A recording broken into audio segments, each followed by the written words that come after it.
So dear students, in the previous lecture we discussed lines and angles 5.1 exercise up to question number 9.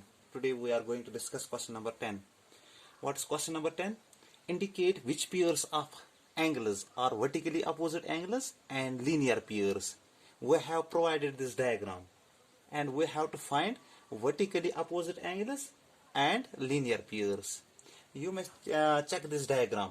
These are the two lines which intersect at point this point है, तो इस point पर ये intersect कर लेते हैं. अब हमारे पास जो है यहाँ बन जाती है एंगल 5, ये हो गया एंगल 1 2 3 4 5 और 5 एंगल्स जो है इनकी फॉर्मेशन हो जाती है इन दिस डायग्राम. तो पहले अगर हम देख लेंगे वर्टिकली अपोजिट एंगल्स, अगर हम चेक कर लेंगे वर्टिकली अपोजिट एंगल्स इस डायग्राम में वर्टिकली अपोजिट एंगल्स कौन से है. तो पहला पेयर अगर हम देख लेंगे, आपको मालूम ये है when to lines intersect with each other, इनके वर्टेक्स, इसको बीच में हम कहते हैं पॉइंट को वर्टेक्स, इस वर्टेक्स के अपोजिट वाले साइड में जो एंगल्स होंगी उनको हम कहते हैं vertically opposite angles and these are always equal. तो वर्टिकली अपोजिट एंगल्स, अगर ये एक लाइन और दूसरे लाइन इंटरसेक्ट कर लेती है, angle 4 and angle 1, that means angle 4 and angle 1, these are form the so vertically opposite angles. Angle 1 and angle 4 are vertically opposite angles. You may check it here. तो दूसरा जो है हमें देखना है लीनियर पेयर्स. लीनियर पेयर्स कौन कौन सी angles बना लेती हैं. अगर हम देखेंगे दूसरा पार्ट, लीनियर पेयर कौन कौन से बना लेते हैं. एक एंगल 4 आप देख लो, लीनियर पेयर उसको हम कहते हैं, ये होगी एक line.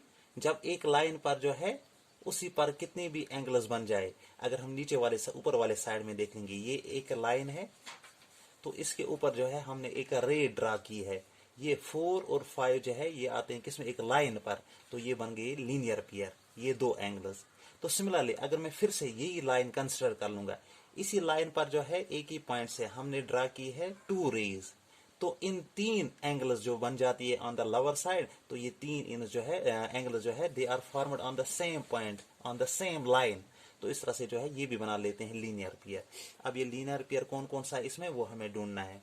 Angle 4 and angle 5, angle 4 और 5 ये क्या है आपस में लीनियर पेयर, तो ये बना लेते हैं. इन लीनियर पेयर का सम कितना होता है 180 डिग्री. तो ये सेम पॉइंट जो है इस पर अराइज हो जाती है एक रे, तो ये एंगल और ये angle which are formed on the same line, तो ये बना लेते हैं लीनियर पेयर. लीनियर पेयर का सम होता है 180 डिग्री. तो दूसरा लीनियर पेयर अगर हम देख लेंगे, अगर आप ये कंसिडर कर लोगे, ये लाइन दिस लाइन है, तो इस पर 5 और 1 ये भी बना लेते हैं लीनियर पेयर. इस पहली बार हमने लिया था ये लाइन, अब हम ये लाइन कंसिडर कर लेंगे, तो इस लाइन पर जो है ये पॉइंट, इसके ऊपर ये एक रे, angle 5 and 1, angle 5 and angle 1, they also form the linear pair. Similarly अगर मैं लूंगा ये वाली line, if I choose this line है, ये मैं लाइन लूंगा. अब इसमें एंगल 4 + 3 + 2 ये क्या बना लेते हैं लीनियर पेयर.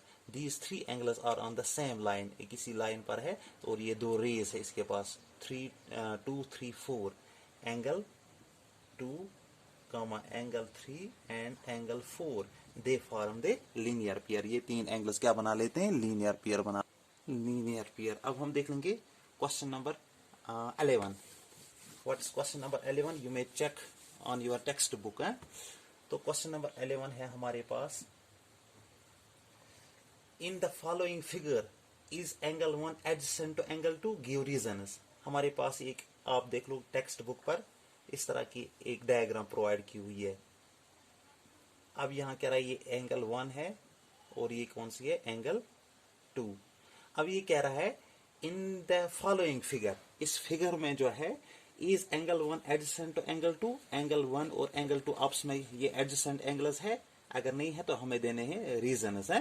तो आपको मालूम है एडजेसेंट एंगल्स, अगर मैं लूंगा ये एक डायग्राम है, इसके ऊपर मैं डाल दूंगा एक रे, तो adjacent angles they are adjacent close to each other, वो एक दूसरे के क्लोज में होते हैं. ये एंगल और ये एंगल आपस में बन जाती है एडजेसेंट. अब ये अलग जो है एक ही सेम इनिशियल पॉइंट से अराइज हो जाएगी जो रे, तो उसके साइड में जो होंगे ये एंगल्स वो होती है adjacent angles. But in this यहाँ जो है ये इसका वर्टेक्स जो है अलग पॉइंट है, इनिशियल पॉइंट इसका अलग इनिशियल पॉइंट है. These two lines are not adjacent angles. तो इसका हम लिखेंगे no angle 1 is not adjacent to angle 2 because they are not placed next to each other. तो ये एक दूसरे के नेक्स्ट में नहीं लाई कर लेते हैं, इसकी तरह है। तो इन दो एंगल्स को हम कहेंगे adjacent, but these two angles are not considered as the adjacent angles है। तो इस तरह से जो है ये था क्वेश्चन नंबर 11। अब हम देखेंगे क्वेश्चन नंबर 12 है। तो क्वेश्चन नंबर 12 क्या है हमारे पास? Find the values of the angles, find the values of the angles x y and z in each of the following angles. तो हमारे पास जो है दो डायग्राम प्रोवाइड की हुई है, एक ये इस तरह की रे है, सेकंड रे ये वाली है। अब हमारे पास इसमें दी गई है एंगल्स। ये एंगल जो है ये मान लेंगे हम, ये है x, दूसरी एंगल ये इसने दी है y, तो ये नीचे वाली जो है इट इज z। तो ये एंगल कितना है 55। एक एंगल हमें दी हुई है इस डायग्राम में, इस किसको इन दो when these two line segments intersect with each other, तो इसमें बन जाती है 4 एंगल्स। इन 4 एंगल्स में से हमें एक ही एंगल प्रोवाइड की हुई है, तो we have to find x y and z. हमें ढूंढनी है एक्स वाई एंड जेड। अगर मैं यहां लिखूंगा सोल्यूशन है, तो बेटा x is equal to 55 degree. x किसके बराबर है 55 के। क्यों? तो मैंने आपको ऑलरेडी कह दिया है vertically opposite angles are always equal. ये दो इंटरसेक्ट लाइन्स कर लेते आपस में, इनके वर्टेक्स के अपोजिट वाले साइड में जो एंगल्स होती है दे आर ऑलवेज इक्वल। अब ये x जो है ये हमें मालूम नहीं है, तो इसका वर्टिकली अपोजिट एंगल कितनी है 55, तो ये भी 55 होगी। तो इसको आप लिखोगे आगे से वर्टिकली अपोजिट एंगल्स। तो इस तरह से x का हमें मालूम हो गया, x कितना है 55 डिग्री। अगर मैं लूंगा दूसरा x plus y is equal to 180 degree. x plus y ये क्या बना लेते हैं linear pair. x plus y ये कितना है, x प्लस वाई ये कितना है 180 degree, because this form the linear pair. Linear pair का मेजर कितना होता है, linear pair of angles they are 180 degree. तो इसमें जो है x हमें ऑलरेडी मालूम है, x के जगह मैं लिखूंगा 55 degree plus y is equal to 180 degree है। तो इस तरह से y is equal to 180 minus ये 55 यहाँ प्लस है, जब इसको मैं ट्रांसपोज कर लूंगा on the right hand side of the equal to sign, तो ये हो जाएगा माइनस में है। तो इस तरह से y is equal to 180 minus 55 है। 180 में से 10 में से 5 तो 5, यानी कि 7 में से 5 2, तो 1। इस तरह से तो y कितना निकला हमें 125 है। तो y निकला हमें 125। इस तरह से अब हमें निकालना है क्या z है। अब z हम कैसे निकाल लेंगे, तो आपको मालूम ही है, अगर मैं लूंगा z किसके बराबर होगा, तो z होगा, एक है हमारे पास z is equal to, z किसके बराबर है y के बराबर। z is equal to y is equal to z और y जो है y निकला हमें 25, तो z और y आपस में क्या है बराबर, ये देखो y निकला हमें 125। तो इस तरह से जो है y और z आपस में क्या है वर्टिकली अपोजिट एंगल्स, तो z और y आपस में बराबर है, तो y निकला हमें 25, तो z भी होगा 125 डिग्री। तो इस तरह से जो है we got all the 3 angles हैं। तो पहला x हमें मिला 55 डिग्री, y निकला हमें 125 और z भी होगा 125 डिग्री है। तो इस तरह से जो है दूसरा पार्ट इसके पास है, एंगल एक प्रोवाइड किया है, इस तरह से डायग्राम एक प्रोवाइड की हुई है, तो आपको वो सॉल्व करनी है, तो वो आप खुद कर लोगे। इसके बाद हम देखेंगे क्वेश्चन नंबर 13 है। तो क्वेश्चन नंबर 13 जो है ये है fill in the blanks. Question number 13, question 12 भी हमने किया, अब देख लेंगे हम क्वेश्चन नंबर 13। तो क्वेश्चन नंबर 13 जो है fill in the blanks. First part जो है ये मैं check on your text book. If two angles are complementary, दो एंगल्स जो है वो कंप्लीमेंट्री होगी, then the sum of their measures is. Complementary angles का सम क्या होता है वो आपको मालूम है 90 डिग्री है, तो इसको आ जाएगा पहले का 90 डिग्री। क्या है question, if two angles are complementary, दो एंगल्स क्या होंगी कंप्लीमेंट्री है, then the sum of their measures, complementary angles का सम क्या होता है 90 डिग्री है। ये था पहला पार्ट। दूसरा देख लो आप, दूसरा part, if two angles are supplementary, then the sum of their measures is. Supplementary angles का मेजर क्या होता है वो आपको मालूम ही है 180 डिग्री है, तो इसको आ जाएगा 180। थर्ड पार्ट आप देख लो, थर्ड पार्ट है two angles forming a linear pair. Are supplementary. तो two angles forming a linear pair वो क्या होती है? सप्लीमेंट्री। जब मैंने आपको ऑलरेडी पहले कह दिया है, टू एंगल्स जब ये लीनियर पेयर बना लेती है तो ये क्या होते हैं आपस में? सप्लीमेंट्री। इनका सम होता है 180 डिग्री। तो इसको आ जाएगा सप्लीमेंट्री है थर्ड पार्ट।